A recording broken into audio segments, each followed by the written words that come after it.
All right, let's get right into this one. It's a seriously chilling story from back in the 90s in Haryana, and it's one of those that was kept quiet for a long, long time. Now, it kicks off like your classic haunted house story, but you gotta stick with me, because the real horror here, it's not supernatural, not even close. And there you have it. This isn't about spirits or demons. This is a deep dive into something way more terrifying. The kind of horror that's born when human ambition just curdles into something deadly. So, our story starts at this remote farmhouse. It's a place where a decade of trust is about to be completely demolished, and the lives of two men are about to get twisted up and destroyed in the most horrific way you can imagine. Okay, so first up, let's meet Raghav Malik. He's a very wealthy, very successful businessman from Delhi. We're talking properties worth a fortune. This farmhouse in Haryana, it's basically his weekend getaway. Now, here's a detail you absolutely have to remember. Raghav has a very serious heart condition. And then there's Raju. He's the guy who lives at the farmhouse, takes care of the place full-time. To Raghav, he's not just an employee. He's the picture of loyalty, a man he has trusted completely for years. 10 years. Think about that. A full decade of service. That's how long Raghav had put his faith in Raju without ever having a single reason to doubt him. That foundation of trust is about to be absolutely shattered. And this right here, this is the phone call that changes everything. One night, Raghav gets a call from a completely hysterical Raju, his voice just choked with fear, saying these exact words. He's totally convinced that something evil is in the farmhouse with him.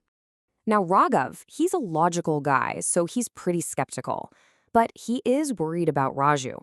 So he cancels his plans, jumps in his car, and drives all the way out there, probably thinking he'll find a blown fuse or something simple. Instead, he walks right into a living nightmare.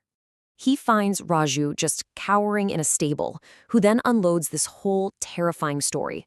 A figure at the window, creepy laughter in an empty house, the lights going out at 9 p.m. on the dot, and, get this, the image of a tall, headless woman standing next to him.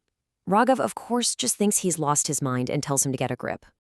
But then, Raghav's own night begins. First, he hears that same laughter. Then, like clockwork, it hits 9 p.m., and the power dies. Total darkness. He's had enough. He decides to leave. But when he goes for his car keys, they're gone. Vanished from the table. Now he's trapped, he's terrified, and when he confronts a shadowy figure in the dark, the shock is too much for his weak heart. He just collapses. Raghav wakes up hours later. He's on the cold floor. It's just before 3 in the morning. The haunting seems to be over, but the real horror? Oh, it is just getting started. As he's lying there, he hears a voice in the dark. Someone's on the phone, speaking quietly, and Raghav overhears this absolutely bone-chilling sentence. In that one moment, he understands. The plan wasn't just to scare him. The plan was to kill him. And then, right at 3 a.m. sharp, the lights flicker back on, flooding the room and revealing exactly who was making that call.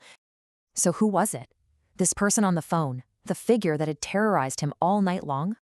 Of course, it was his loyal caretaker, Raju, the man he'd trusted for a decade.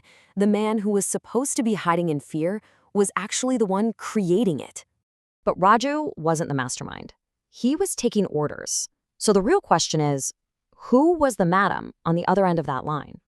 And here's the second betrayal, the one that cuts so much deeper. It was his own wife, Mohini. She was the one orchestrating her husband's murder from afar. So the plot was actually pretty straightforward. Mohini was the brains. She wanted to inherit all of Raghav's properties. Raju was the actor. His job was to stage a haunting so terrifying it would trigger a fatal heart attack. And his payment for doing this? A measly 5% of the farmhouse property. But this is where the story takes a hard right turn. You'd think finding all this out would destroy Raghav. But no, he doesn't panic, he doesn't break down. Instead, this ice-cold, calculated calm just takes over his body. The prey is about to become the predator. He gets up, grabs a knife, and puts it right to Raju's throat. And then he lays out this absolutely ruthless 4-step checkmate. 1. He makes Raju call Mohini back, on speaker. 2. He tells Raju to lure her out to the farmhouse, saying the job is done. 3. He turns to Raju and makes him an offer he can't refuse. She offered you 5%? I'll give you 10. Double her offer. And 4, all you have to do is kill her the second she walks through that door. It's brilliant, right?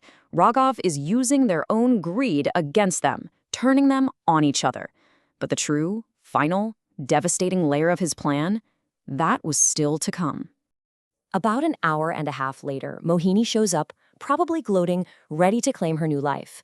And Raju, with the promise of a bigger payday in his head, does exactly as he's told. He kills Mohini instantly. Can you picture it? Raju, standing over the body, looks to Raghav for his reward. And Raghav just smiles and delivers the final crushing blow with one sentence. The entire reason for the plot, the betrayal, the murder, the farmhouse, it wasn't even his to give away. He'd already sold it. So, the official story that everyone heard. Neat and tidy, a crime of passion. The caretaker and the owner's wife were having an affair. He killed her and then took his own life. But the reality was a cold-blooded triple cross. Raghav played them all perfectly. He walked away a free man, a sympathetic widower, and with all the money from the sale in his pocket. And that just leaves us with this one central question, doesn't it? Everybody in this story just wanted a little bit more. Mohini wanted the whole fortune. Raju just wanted a small piece. But it's a terrifying reminder of how fast that simple desire can turn into a deadly poison that just destroys everything and everyone it touches.